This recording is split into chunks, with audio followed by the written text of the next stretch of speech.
Hello student, good morning everybody. आज हम पढ़ाएंगे आपको सामाजिक विज्ञान और इसका टॉपिक है आज का असहयोग ही क्यों, वाई नॉन कोऑपरेशन। तो देखिए, जो आंदोलन कर रहे थे या गांधी जी के सहयोग से हो रहे थे सभी आंदोलन, और इसमें इससे पहले टॉपिक जो पढ़ा था आपने, वो पढ़ा था रोलेट एक्ट का।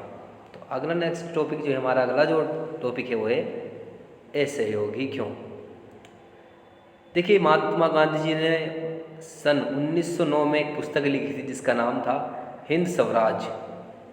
उसमें उन्होंने लिखा था कि जो भारत के अंदर जो ब्रिटिश शासन स्थापित हुआ है, ये भारतीयों की सहयोग से हुआ है। और ये जो शासन चल रहा है, जो औपनिवेशिक काल था, और वो जो उसमें जो शासन कर रहे थे ब्रिटिश लोग, उसमें जो है उस शासन को चलाने के लिए भी हिंदुस्तानी लोग ही सहयोग कर रहे थे। महात्मा गांधी जी ने यह भी लिखा था कि अगर भारतीय ब्रिटिश सरकार से अपना सहयोग वापस ले लें तो उनका जो शासन है वो जो है यहाँ से जल्दी ही नष्ट हो जाएगा, समाप्त हो जाएगा। असहयोग का विचार आंदोलन कैसे बन सकता था? गांधी जी का सुझाव था कि यह आंदोलन चरणबद्ध तरीके से बढ़ना चाहिए। सर्वप्रथम नागरिकों को सरकार द्वारा दी गई पदवी वापस कर देनी चाहिए। महात्मा गांधी जी का ये मानना था कि भारतीय वासियों को ब्रिटिश सरकार ने जितने भी पद दिए हैं उनसे उनको जो है त्याग देना चाहिए, जैसे कि सरकारी नौकरी, सेना, पुलिस, अदालतों में, विधायी परिषदों, विद्यालयों और विदेशी वस्तुओं का बहिष्कार करना चाहिए। महात्मा गांधी जी का ये मानना था कि भारतवासियों को सरकार ने जितने भी पद दिए हैं, या कोई वकील है, जज है, पुलिस है, सेना में है, या किसी भी नौकरी पे पद पर कार्य कर रहा है अंग्रेज़ी शासन में, अंग्रेज़ी सरकार में, तो उसे जो है उसका बहिष्कार कर देना चाहिए। विदेशी वस्तुओं का बहिष्कार कर देना चाहिए। यदि ब्रिटिश सरकार दमन का मार्ग अपनाती है तो व्यापक सेवनीय अवज्ञा आंदोलन भी प्रारंभ किया जाए। सन 1920 की गर्मियों में गांधी जी तथा शौकत अली ने आंदोलन के लिए समर्थ जुटाते हुए देश भर में यात्राएं करते रहे। देखिए, 1920 में गर्मी के समय में महात्मा गांधी और शौकत अली जो हैं, इन्होंने देश भर में घूमे और आंदोलन में लोगों से सहयोग करने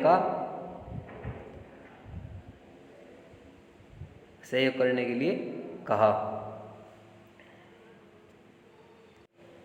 अब बात करते हैं हम सितंबर 1920 की। उस समय ऐसा लग रहा था कि आंदोलन के समर्थकों और विरोधियों के मध्य आपसी सहमति नहीं बन पाएगी। अतः दिसंबर 1920 में कांग्रेस ने नागपुर अधिवेशन में एक समझौता हुआ और इस प्रकार असहयोग कार्यक्रम पर स्वीकृति की मोहर लगा दी गई।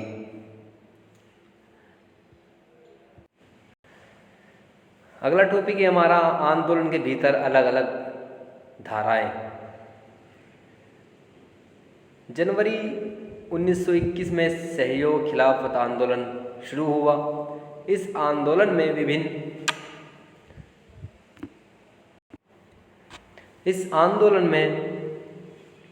विभिन्न सामाजिक समूहों ने भाग लिया, परंतु प्रत्येक सामाजिक समूह की अपनी अपनी आकांक्षाएं थी।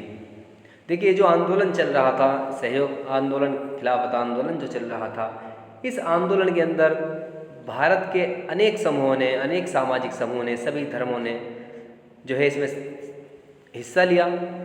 लेकिन क्या था, इसमें सभी का अपनी अपनी आकांक्षा इसमें जुड़ी हुई थी। सभी स्वराज के पक्ष में खड़े थे, लेकिन उनके अर्थ अलग अलग थे। यह आंदोलन हिंदू मुस्लिम एकता का प्रतीक बना। आगे हमारा शहरों में आंदोलन। शहरी मध्यवर्ग की भागीदारी के साथ यह आंदोलन आगे बढ़ने लगा था। हजारों विद्यार्थी विद्यार्थियों ने स्कूल कॉलेज छोड़ दिए थे। न्यायालयों में वकीलों ने मुकदमा लड़ना बंद कर दिया था। इसके अतिरिक्त मद्रास में गैर ब्राह्मणों द्वारा बनाई गई पार्टी जिसका नाम था जस्टिस पार्टी, वो ये मानना था कि काउंसलिंग में प्रवेश के जरिए उन्हें अधिकार मिल सकते हैं जो सामान्य रूप से केवल ब्राह्मणों को मिल पाते हैं। इसीलिए इस पार्टी ने चुनावों का बहिष्कार नहीं किया।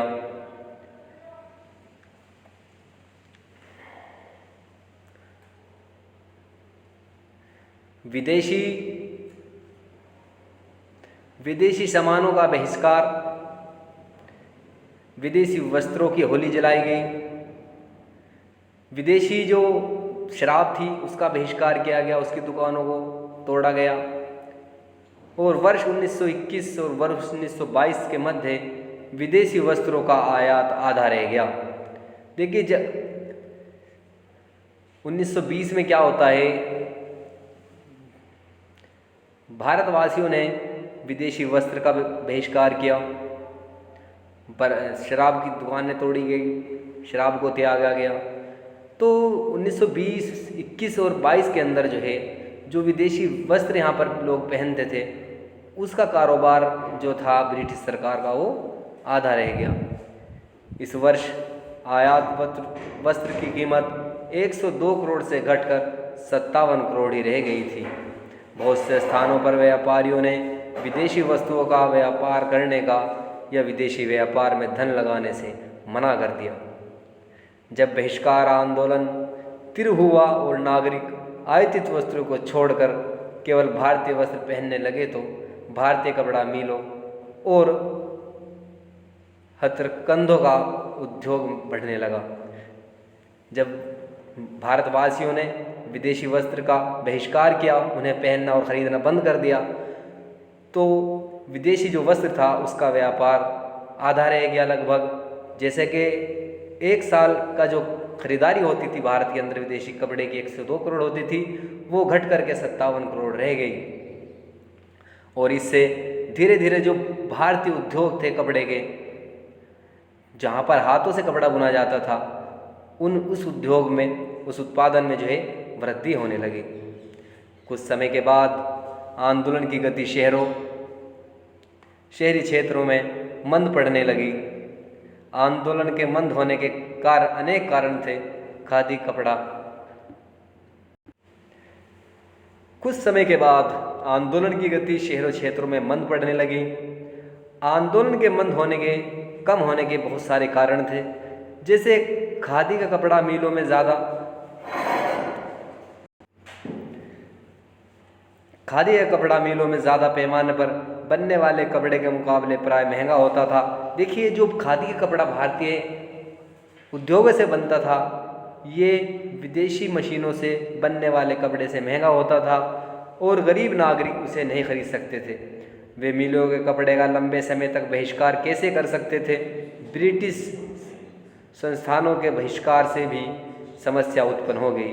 इस आंदोलन की सफलता के लिए वैकल्पिक भारतीय संस्थानों की स्थापना करना आवश्यक था, जिससे ब्रिटिश संस्थानों की स्थापना पर उनका प्रयोग किया जा सके।